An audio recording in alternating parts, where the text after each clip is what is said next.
设定界限说起来容易，做起来却需要很多的练习。今天想跟大家分享一些句子，让大家了解该如何用英语很专业的表达设定界限。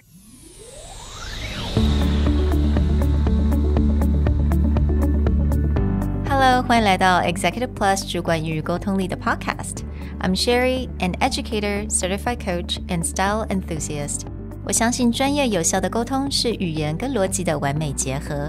And I'm Nick, a startup consultant, corporate trainer, and late-night gaming junkie. I believe great communication requires the right mindset and solid frameworks. 我们希望带给大家职场英语的技能、跨文化沟通技巧与其他能帮助您成为出色领导者的工具。Join us each week as we share our experience, research, and methodologies to take your communication and language skills from good to great.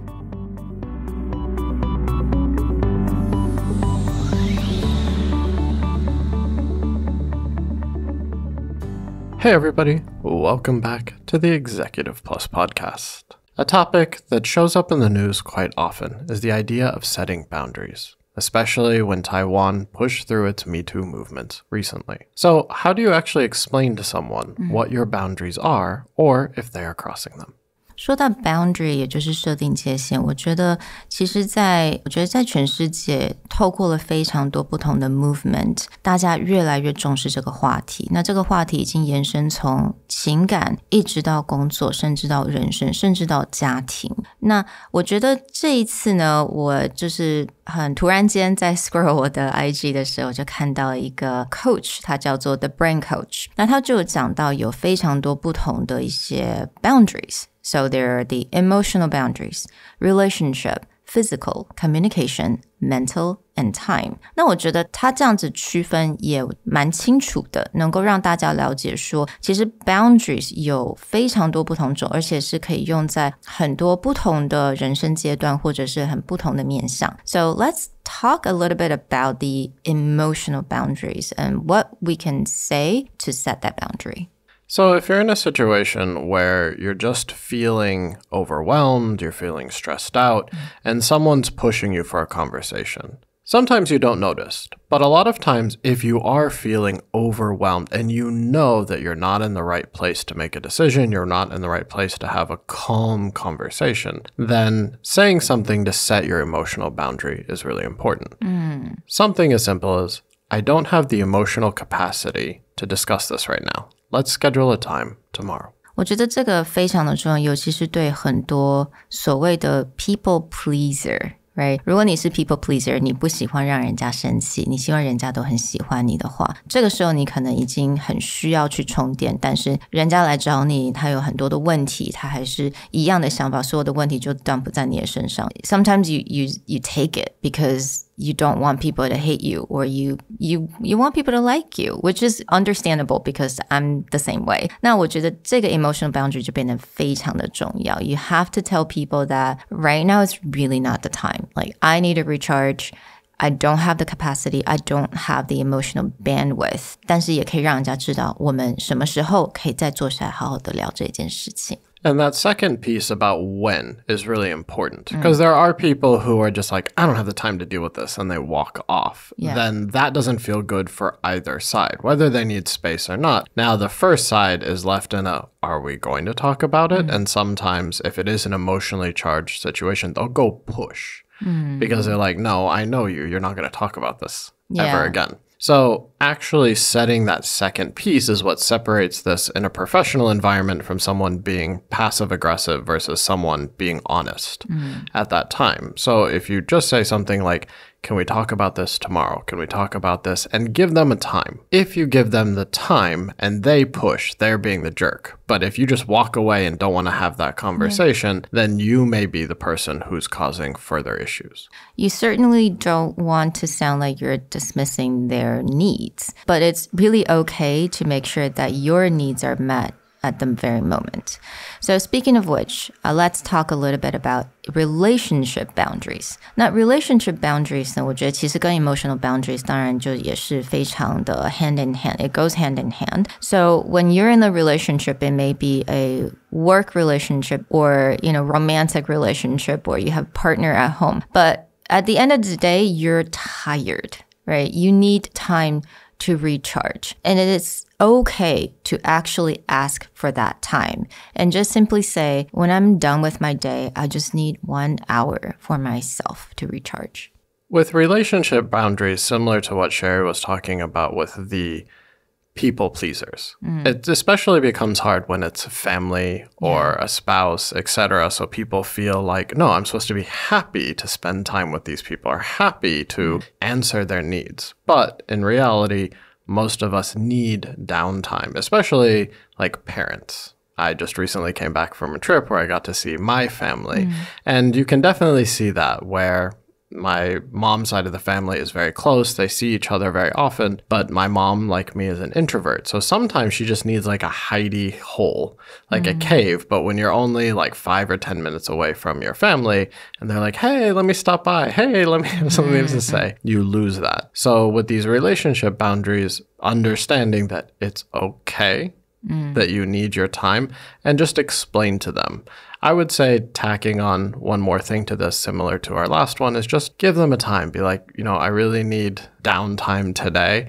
Can we do something next weekend? Right? Or it's like, I need time to catch up with something. So when you talk about that, you don't have to feel guilty, but also if you're talking to them directly, you can just give them, a little bit of time space. When you're living with someone or share space with someone, 或者他可能是同事之间的感情啊，或者是不管刚刚是 spouse 同事之间朋友 roommates 也好，我觉得这件事情常常会有点像是一个导火线。It drives people crazy. I mean, okay, I was speaking from experience because Nick and I share a space, right? And he needs his time to read his newsletter in the morning. It's so important. And if I look at him for over 2 seconds, he'll be like, can I finish doing this now? So now I know I cannot go to him with questions in early morning. I need to let him sit there and read his newsletter first.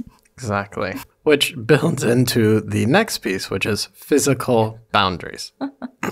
Some people, including myself, really like their own space. If you look at my desk, I have everything laid out. It's all in straight lines. Everything has its own pile, its own organizational scheme. And that is my area. That is the representation of not only my physical, but my mental area. Other people have less structured organization on their desk. And so when their things start to encroach on my side, or physical presence tends to encroach on your side, it's okay to outline your boundaries. 没错，其实今天才发生这件事情。Nick came into the studio after 3 weeks or a month being gone. He was so heartbroken. By the way, I arranged the microphone, but I thought it was completely fine. But that's his physical things too, that's his tools. Like, that's his stuff, his assets. And I touched it. And I didn't put it back exactly the way he wanted. And he was kind of upset with me this morning. So it's okay to define your physical boundaries. Something as simple as if someone's too close to you, saying, could you please take a step back? You're a little too close.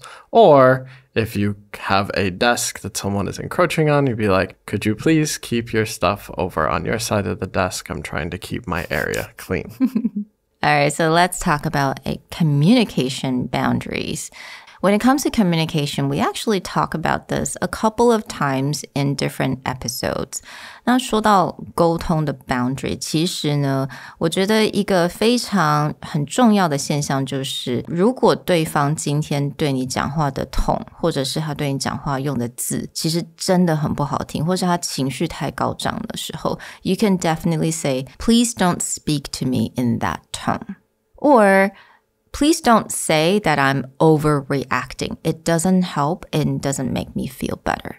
In past episodes, we've talked about the idea of labeling. That very often someone will label emotions. But sometimes people label emotions in ways that are not helpful. If you're just saying, it's like, you sound really anxious about this, or this is really a key issue for you, that's a kind of labeling that has someone explain a bit more. But when someone labels in a way, be like, you're overreacting, you're taking it too far, you're thinking too much, that usually makes it feel as though they're not listening to you. And so this type of labeling is really problematic. So in this case, you actually need to explain your communication boundaries. When you use this term, when you say this thing, here is my feeling to that. Or don't go there, otherwise this is not going to be a productive conversation. Exactly. Now, when it comes to mental boundaries, I think a lot has to do with respect or disrespect and disagreement. Mental boundaries are something that really pops up when it comes to different kinds of heated situations. Way, way, way back, very early episodes of the podcast, we talked about customer service. You know, that in English, we have the adage, the customer is always right, but that doesn't mean the customer can be a jerk. And so we talked about in a customer service situation, when you're dealing with a customer who's being unruly, being disrespectful, or not speaking to you in a way that makes you feel comfortable, how do you handle that? And in this kind of mental boundaries, that's also true by using a sentence like, it's okay if we disagree, but I need you to speak to me with respect.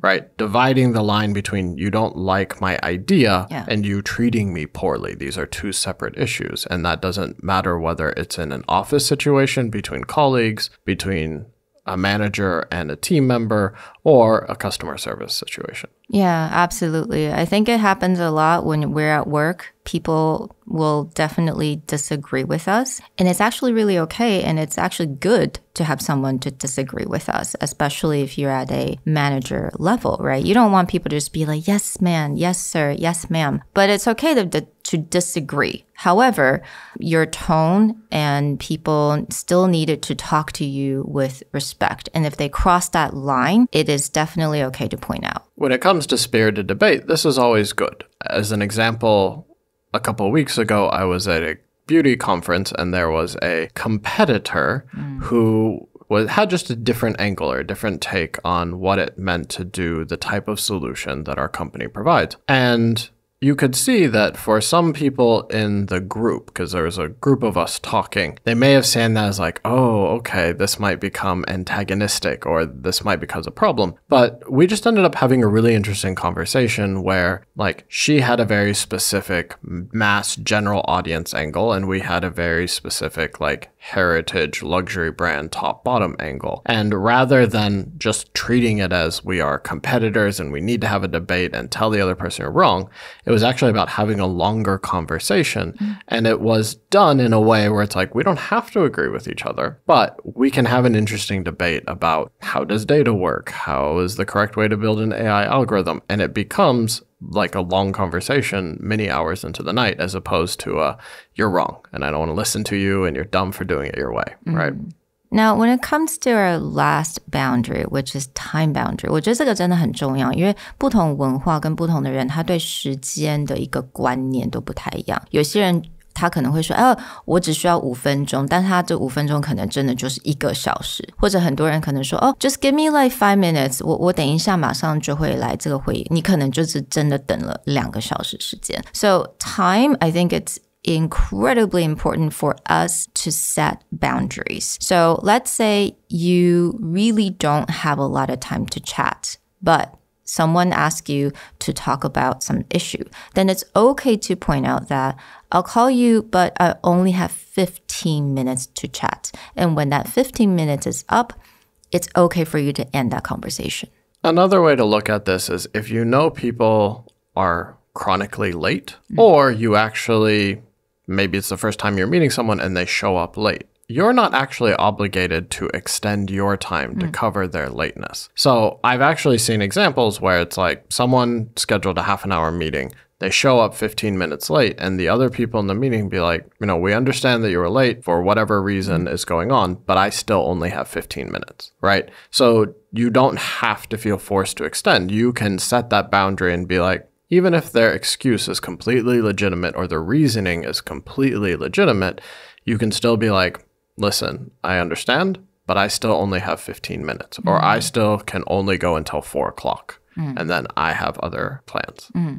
And another situation that you may encounter is that you get a lot of invites to events that you don't necessarily need to go to or want to go to or have the time to go to. 那当然这个时候如果你是一个比较像 people pleaser, 你还是希望大家能喜欢你。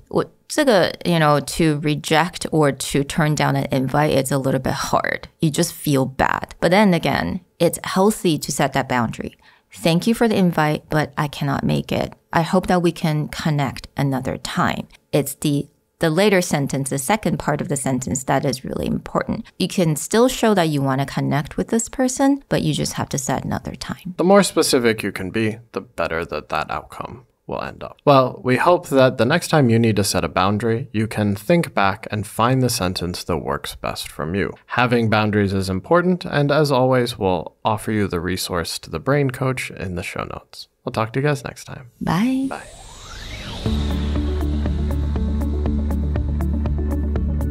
The Executive Plus podcast is a Presentality Group production, produced and hosted by Sherry Fang and Nick Howard. You can search us on Facebook, 主管英文 Executive Plus.